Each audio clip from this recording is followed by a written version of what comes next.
Okay, picking up in verse 24. Then was the part of the hand sent from him, and this writing was written. And this is the writing that was written, Mene, Mene, Tekel, Upharsin. This is the interpretation of the thing. Mene, God hath numbered thy kingdom and finished it. Tekel, thou art weighed in the balances and art found wanting. Perez, thy kingdom is divided and given to the Medes and Persians.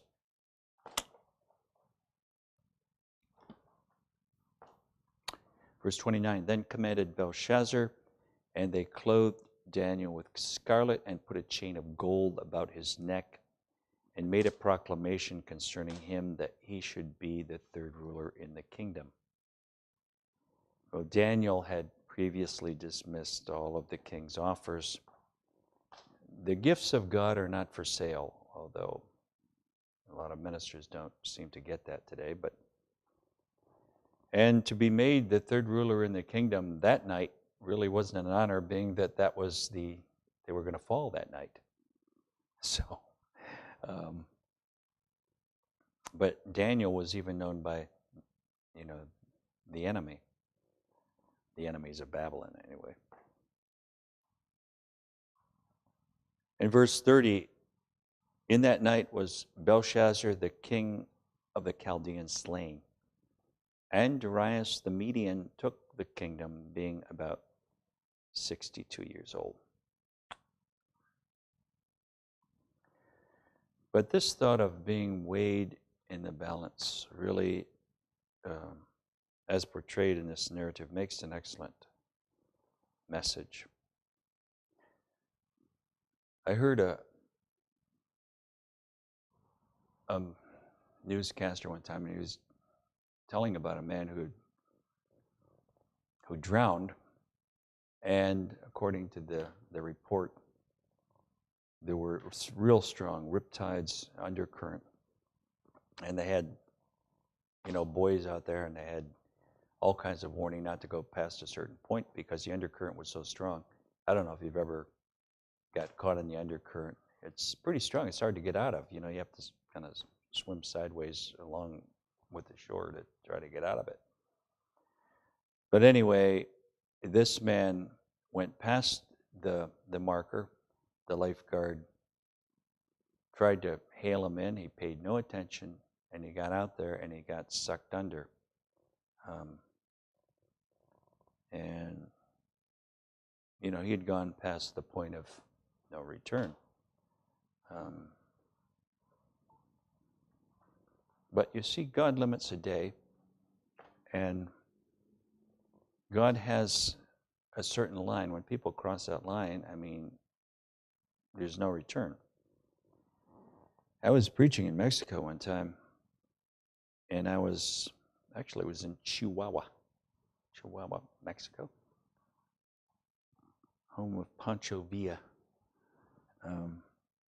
And I was giving an illustration about the Niagara River because it was like this years ago. I don't know how it is now, but there's a certain marker in the river where boats are warned don't go past a certain point because the current gets so strong, an ordinary boat can't pull out of it. So there's all kinds of signs that their boats are not to go past a certain point because the current gets strong. They're going to go over the falls. And I was preaching on the point of no return. I don't think it was my main message, but I was making a point. And afterwards, there was an altar call, and this one man came up after me afterwards, and he said to me,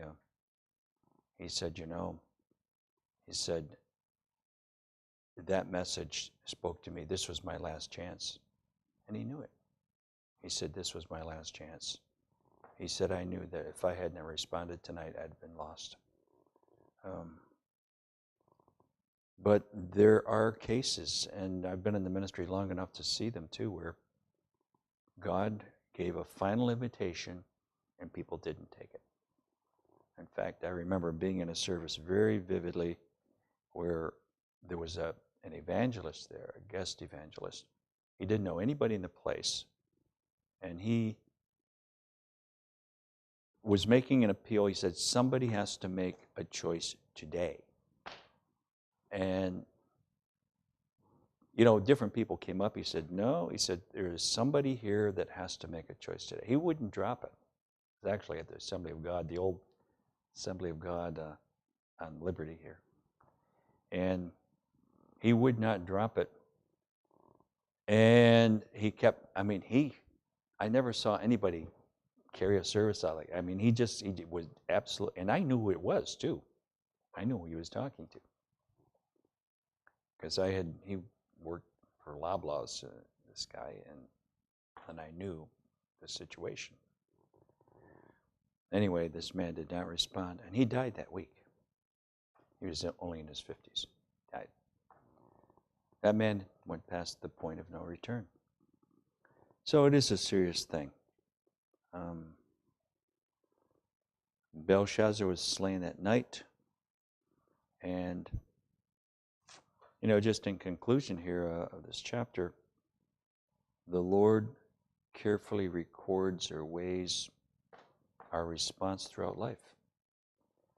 I remember another story a pastor was telling us, somebody in our fellowship,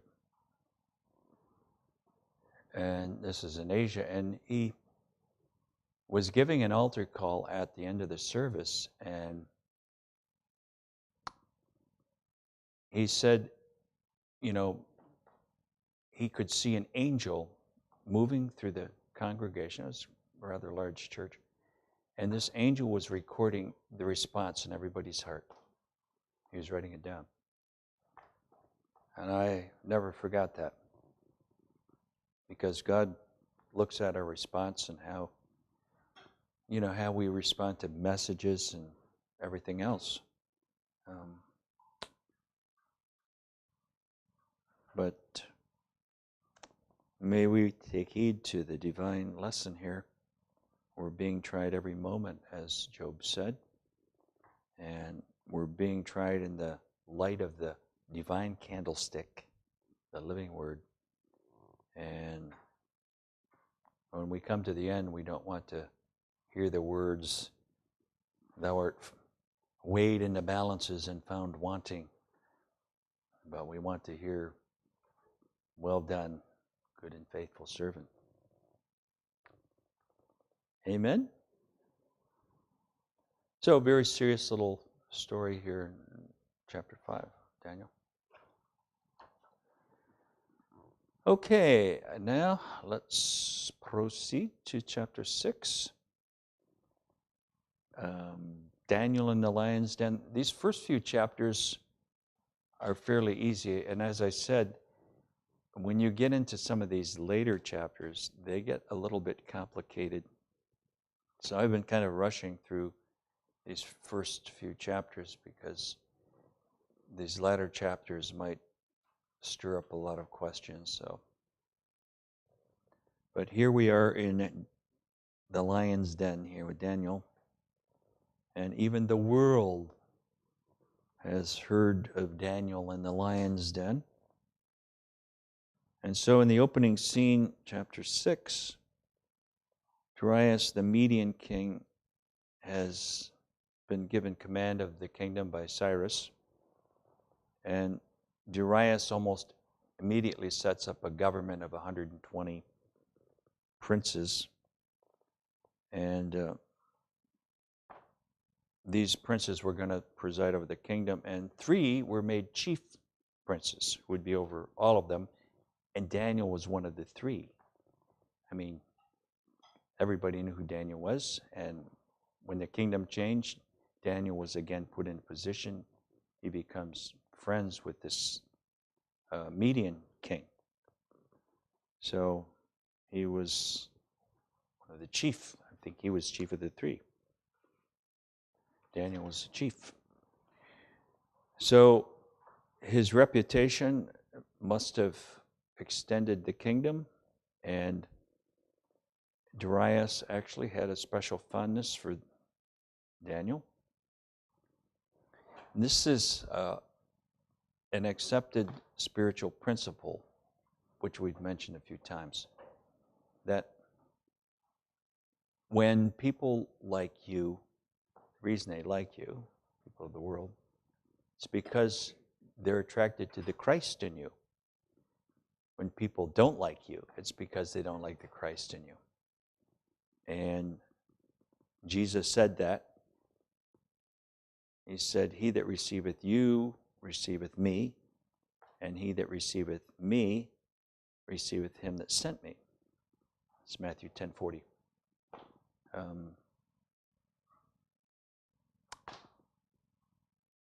And then, as I said, the opposite is true. People that reject us, don't like us.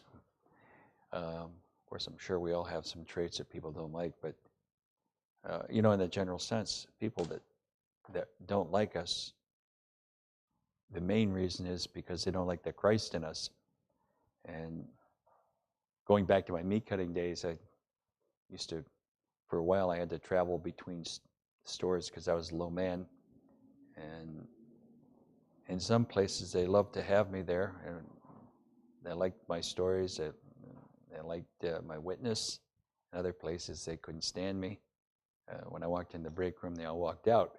So that's the reason why. But chapter 6 of Daniel bears this out. Daniel's influence with the king was about to stir up a lot of enemies. And so let's take a look at this account. And let's begin in verse 3. Then this Daniel was preferred above the presidents and princes because an excellent spirit was in him, and the king thought to set him over the whole realm. Then the presidents and princes sought to find occasion against Daniel concerning the kingdom, but they could not find occasion or fault, for as much as he was faithful, neither was there any error or fault found in him. Now, here's where, this is how we can understand the spirit of envy. Envy is not the same as jealousy. I mean, envy hates. It hates people because they have what they want, or maybe a position that they thought they should have had. And, the Lord ascribes to himself jealousy. He says, "I'm a jealous God," and you find at least 10 references to that. He's jealous over his people. He doesn't want them to be contaminated and so on. But you never see any remarks like God is an envious God. There's nothing we have that God envies or wants. God, is the master of everything. There's nothing that we have that he envies. But in Exodus 34:14, "Thou shalt worship no other God, for the Lord, whose name is jealous, is a jealous God."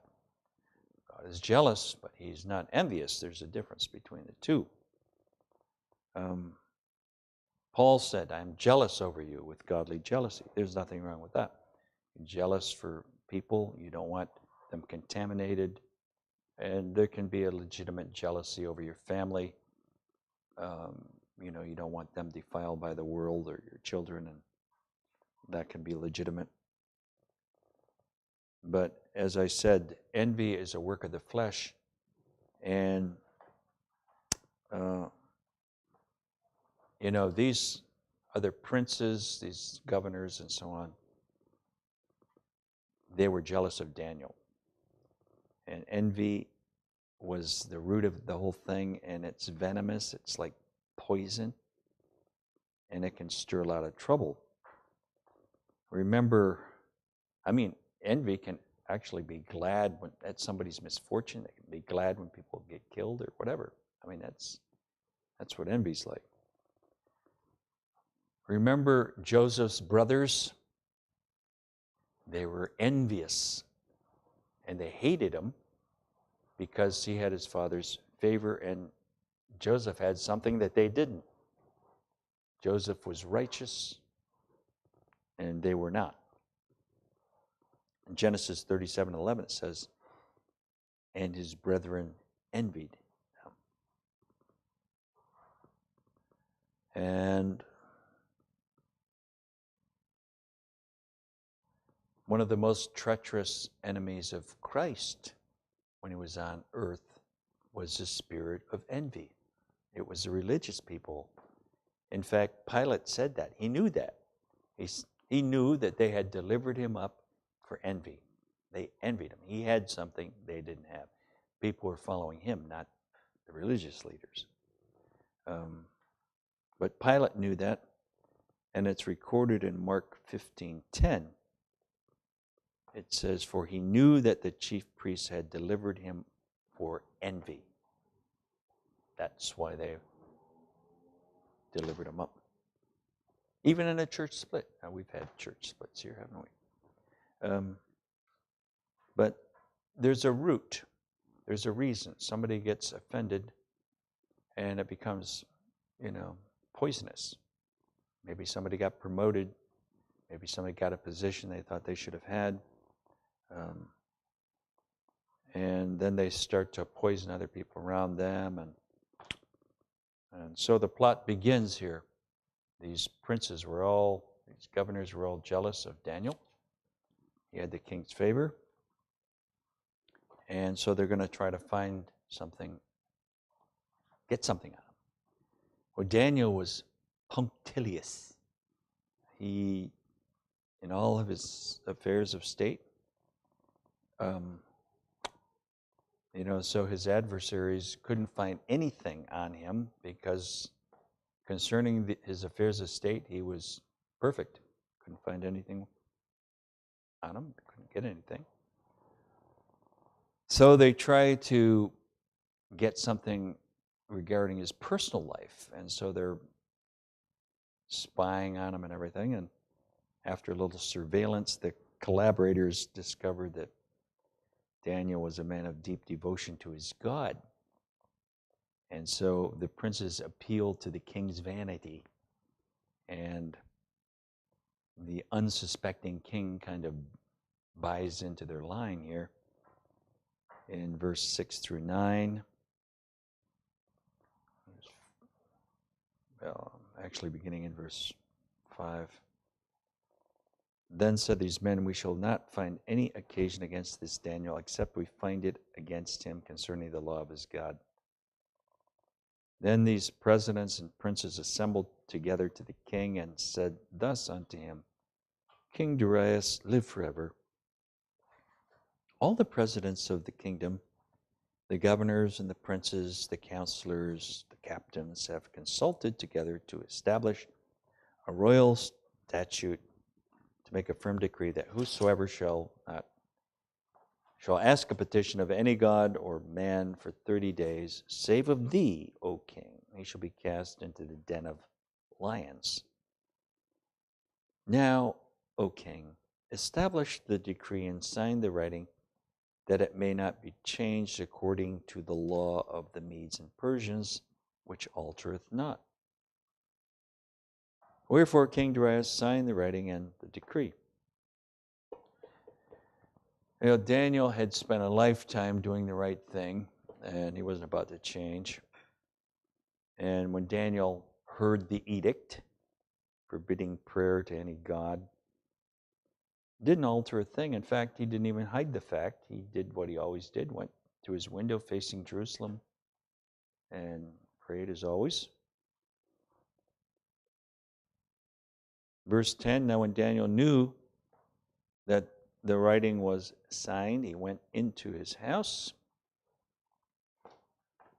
and his windows being open in his chamber toward Jerusalem, he kneeled upon his knees 3 times a day and prayed and gave thanks before his God as he did aforetime. Then these men assembled and found Daniel praying and making supplication before his God. And actually, this practice of facing Jerusalem kind of goes back to Solomon's dedicatory prayer. Remember when Solomon dedicated the temple, this this was 400 years earlier, he had made a statement concerning, and if thy people, fall away and they're carried captive into a distant land, and if they will just face this temple, that you'll hear from heaven and you'll be entreated of them. And so actually, he's kind of fulfilling that, Solomon's prayer. But Daniel's spiritual lifestyle never deviated. And you know what? A righteous man doesn't change with the weather. He does the same thing regardless.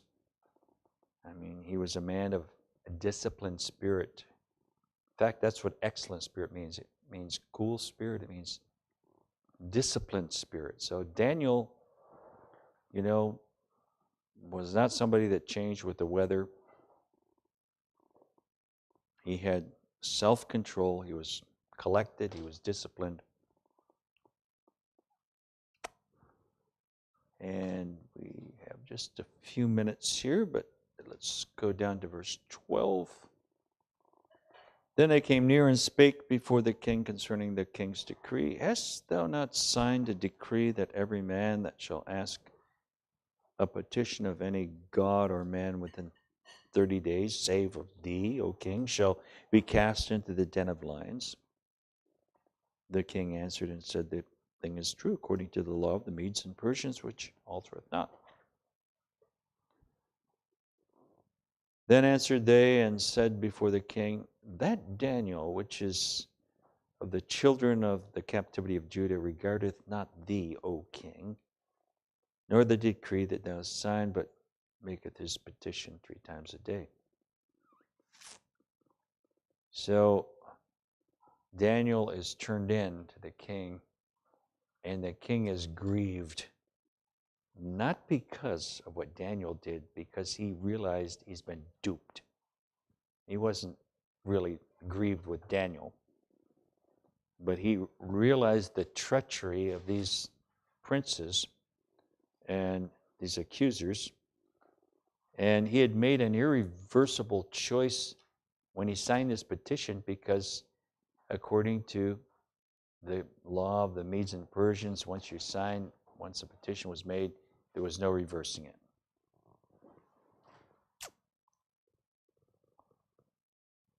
So, interesting concept here.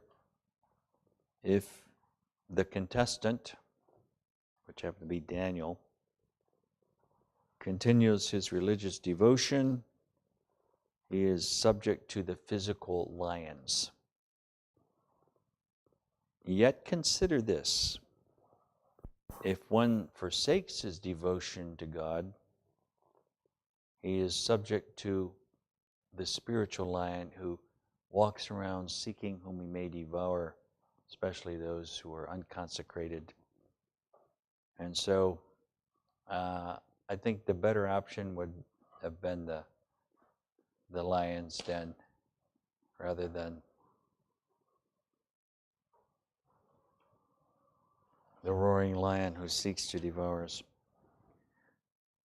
So Darius cannot save Daniel. He tries. Daniel has to be, the sentence has to be executed. But Darius speaks a word of faith to Daniel as he's taking him to the den. And in verse 16, the king spake and said unto Daniel, thy God whom thou servest continually, he will deliver thee. So this king liked Daniel, and he spoke a word of faith. Thy God that you serve is going to deliver you.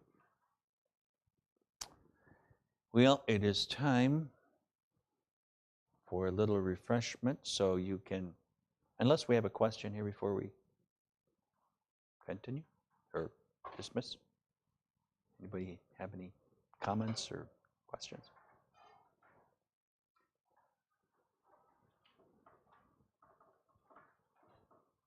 Yes, Debbie.